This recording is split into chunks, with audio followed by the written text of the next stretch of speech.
si Ma'am Bibi. Good evening everyone. Nalipay ko kay nakita na ko na si Lita kanang love gid siya sa iyang mga neighboring o sa iyang community, active kay siya. Kay nakita na ko na nag-anime diri last week, nakita na ko na ang nagkuan sa iyaha, nagkasaulugan taga gyud GKK. So nakita na ko na active gyud si Lita. As a third cousin ni Lita, dili jud mi kaayo close kay talagsarap kami magkita-kita. Pero kung magkita mi, grabe jud ni si Lita. Friendly kaayo, layo pa kayo dako na kay ngisi. Mo ngisi jud na dayon siya, bibi, ana dayon na siya sa kuha. Unya kanang friendly, unya bubbly, unya ma-enjoy jud ka nga makauban nimo siya, walay dull moment nga pag siya imong kauban. Tapos willing to help and willing to share her experiences to others. Tapos si Lita pod kay loving, very loving to to her mother and to her siblings. Nakita dyan ako na kay usay magkita-kita pod mi sa Bohol, magkita-kita pod mi sa diha lang sa moang lugar. So karon first time pa man nakaani ko diri nga si Lita, ani na siya. Wala magi ko nakaani sa una diri no. So nakita na ko si Lita nga, uy, nana po day ni achievement si Lita. Masigula siya anak. Pero na siya achievement, nakita na ko. So I'm very, very proud. Proud ko kay Lita nga. Bisan ning anak lang si Lita.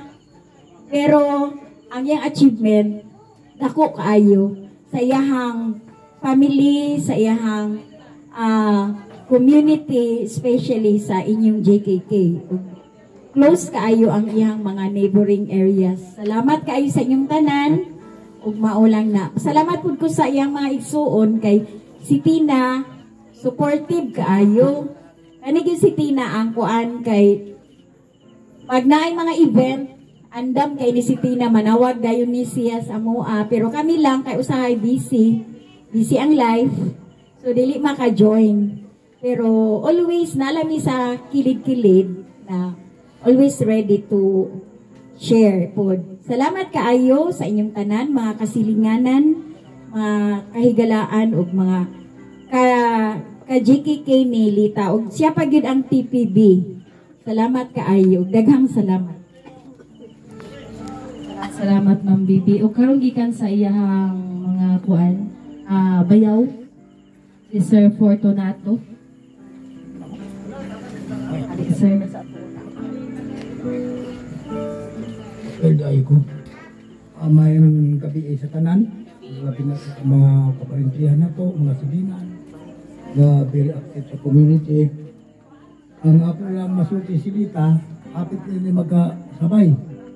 Sa Lunes, high blood, atake ko kasing-kasing pagka-Biyernes. Merkulis ko na-atake. So namatay siya, ako sa Kabadok na admit tungkol sa akong heart. Ilitong yun na ako mawala sa akong una-una. May sakit manggod. Kaya basi mo sabon kayo siya mag-shoot ang akong ginawa. Kaya taas tayo ang damage sa akong heart tungkol sa akong doktor. So bawal ka mag-uol, bawal ka lipay, bawal ka maghula-una na dili mo control ang imong sarili. So mo ito nga, nagpugong lang yun ko. So di man ako kalikayan nga matungog na ako, mutawag ato, siguro to, mutawag sa akong misis nga silita gitubuhan, basin dili na nila maabdan dito na kumurag. Tulog na akong luha.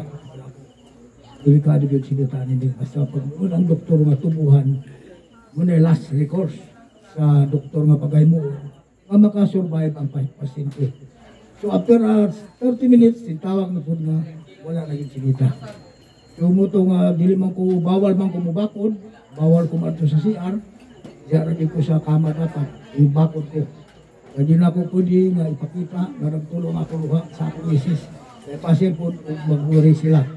Kaya sinita manggod, gikan pa sa una, sa balay na gano'n sa terminal, ipapuyok. Kaya Muna yung usan ako ang nagbantay sa akong anak.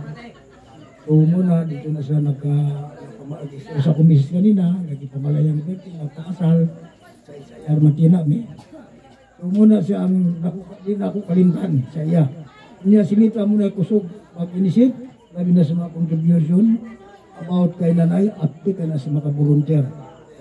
Sila man ang magtinawagay ni Christina, si Kring, mahatag ni 8,000 ang bulan.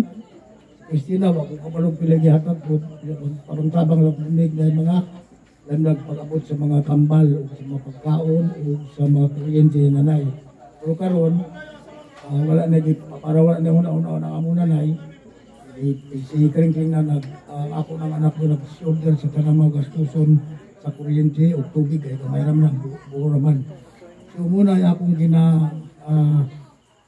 gikakuan silita ba. Siya gyud ang permi nagatawag kay nanay. Siya gyud ang permi magahatag og load para makontak ni si nanay o si nanay pud ang makakontak sa iyang mga anak diri sa Mindanao. Silita ang permi nagahatag og load kay nanay. So muna mura na ako ikasulti kay medyo ginabawal pa ko sa doktor. So daghang salamat o maayong gabi sa tanan.